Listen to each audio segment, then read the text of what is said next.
Email marketing.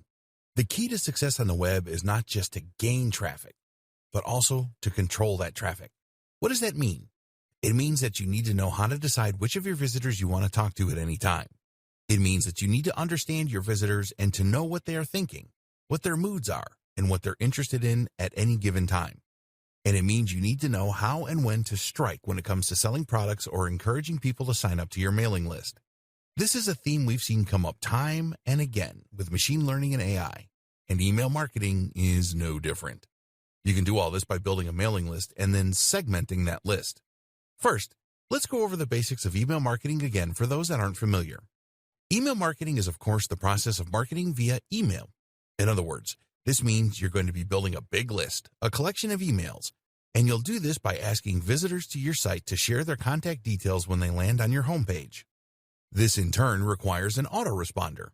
An autoresponder is a tool that you use to create email forms and then to manage all of the contacts on your list. You can use the form somewhere on your page to let people input their details, and you'll use the autoresponder to actually send all your emails. It should be immediately apparent what the value of this is. Sending all your emails manually using Gmail or another web client is not easy and would likely result in many not getting delivered. You'd have to send lots of different emails for longer lists, and you need to manually manage any requests to subscribe or unsubscribe. An autoresponder manages all of that for you, so you just need to write one email and then click send. The other benefit of an autoresponder is that it can collect data for you and use that information to do a range of different things. For example, an autoresponder can show you the percentage of subscribers who actually open your emails. If your email subject headings aren't successfully encouraging people to read, then you can identify this problem and work on a solution. Suddenly, we're using a data-driven approach and machine learning again. You can then see all the visitors who did read a given message in one place, or choose to see all the ones that didn't. You can see the open rate for different individual visitors, and you organize your list by different factors. That's another handy thing about using an autoresponder. It will allow you to grab more information using the form embedded on your page, and that information can then be used to group your visitors. Want to just message the men? Go for it. Want to just message the people over 30? You can do that too. Or how about having multiple different mailing lists for different brands, or even for different products? All of this can be accomplished using just a single autoresponder. And of course, this kind of control and automation opens up all sorts of possibilities when it comes to AI and machine learning for marketers. Lead warmth and email segmentation. The true power of all this information comes from being able to use that data in order to pick and choose who your messages go to. For instance, you can decide that you want to send an email only to people who fall into particular categories. What we're interested in to begin with is sending emails based on engagement, retention, and lead warmth. A lead is anyone who has shown some kind of interest in buying from you.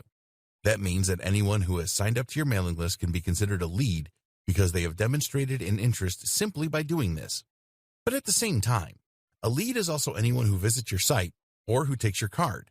This is a cold lead, whereas someone who actually gives you their contact details is a warm lead. Leads get warmer the more interest they show in what you do and what you're selling. And the warmer a lead is, the more likely they are to buy from you. In fact, this is the true and most useful purpose of having a mailing list to begin with. It allows you to take your ice-cold leads and turn them into warm leads and then paying customers. I always liken this to asking for someone's phone number. If you were just to walk up to someone in a club and ask for their number, they'd likely just tell you to go away. Why would they give you their number when they know nothing about you and have shown no interest in you? First, you need to chat to them and let them get to know you. If they look at you and smile, they're a cold lead. If they respond to your witty banter and tell you their name, they're a warm lead. If they've kissed you or let you buy them a drink, they're a hot lead. And once they're hot, you can ask for their number. This is all about timing. Time this wrong, and they're not going to give you their number because you haven't laid the groundwork. The exact same thing is true with internet marketing.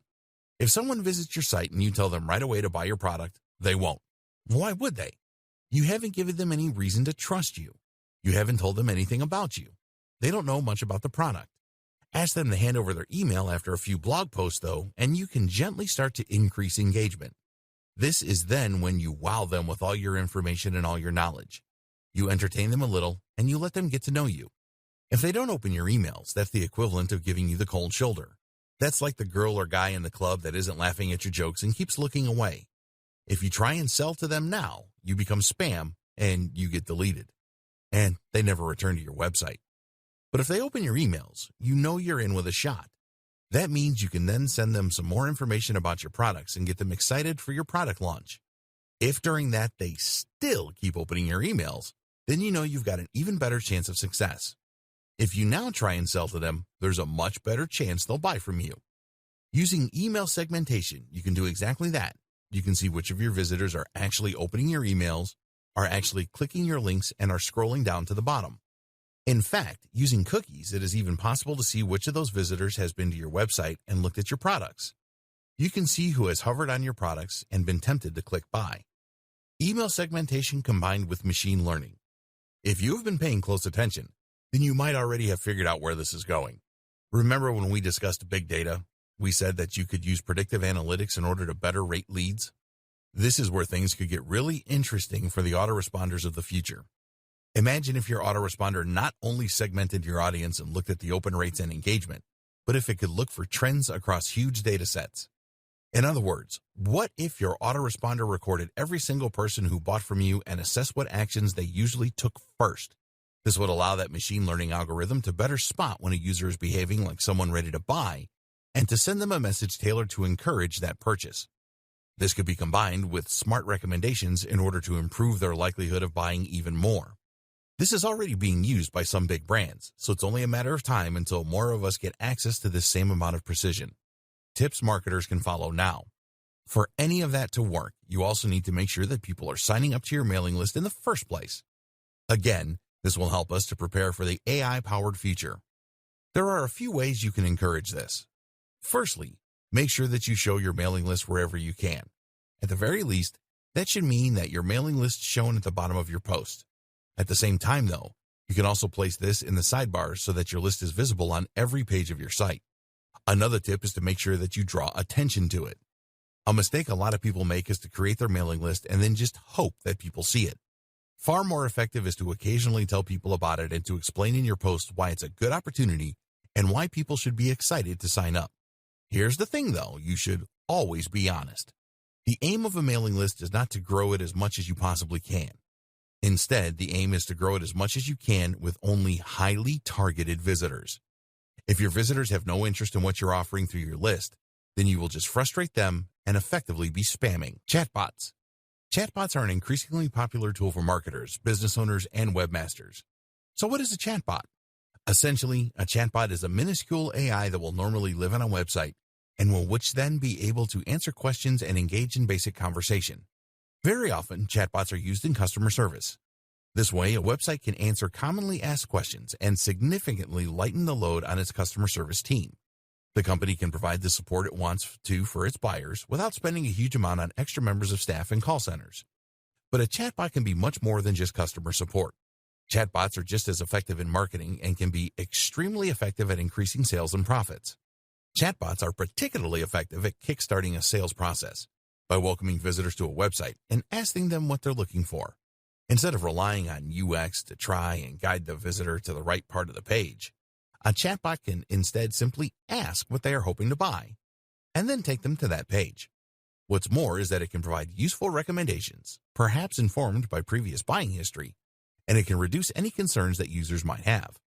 Chatbots can even get information from customers by asking them their budget or what it is they're looking for. Even if they don't buy, you now understand their intent, and you can use this information to hone your marketing strategy further. Some pundits argue that in the next few years, 85% of business might be done through chatbots. So how can you get started? 80% of businesses say they want chatbots in place by 2020. Facebook chatbots. One option is to invest in a Facebook chatbot. There are plenty of sites and services online that will sell these for you.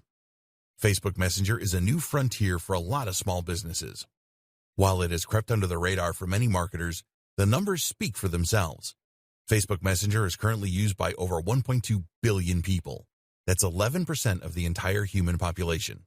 And what makes Messenger even more powerful is that it can be embedded into your website. Over 20 million pages use messaging, and that number is growing. This provides a very simple and easy way to communicate with your visitors, to answer their queries, and to help convert traffic into sales. But you can't be available 24/7 to cater to all your visitors' needs, and this is where a chatbot comes in. This is a basic AI that can tend to your customers and help to provide a more personal experience while answering basic questions. This is a hugely powerful tool for businesses as it means you'll no longer lose visitors that struggle to find their way around the website or to get the information they need. Imagine if customers could order food by just sending a Facebook message and then answering a few automated questions. Or what if a business could access your expert legal advice without ever needing to speak to you in person? All of this is possible in the near future. Facebook chatbots can even be proactive by sending messages to potential customers. You need to be extremely careful with this, seeing as it can be seen as spam. But if you have an automated system that's able to reach out to potential buyers at just the right time with a carefully crafted message, this can be huge for business. Other types of chatbot. Of course, not all chatbots are Facebook chatbots.